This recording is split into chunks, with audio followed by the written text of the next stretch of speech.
नबी पाक अलैहिस्सलाम ने फरमाया, अपने दुख लोगों के सामने ना बयान करना, सेठों नवाबों को ना बताते फिरना, दुनियादारों के सामने जाके ना रोना कि मैं तकलीफ में हूँ। पर मैं अगर दुनियादारों को दुख बताओगे रब तुम्हें कभी गनी नहीं करेगा।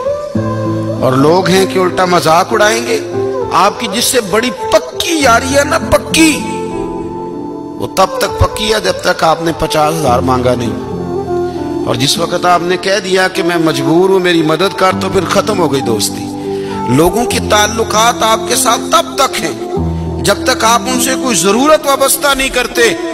करीम आबू फरमाने लगे, बंदों के सामने दुख ना बयान करना, अल्लाह तुझे कभी गनी नहीं करेगा।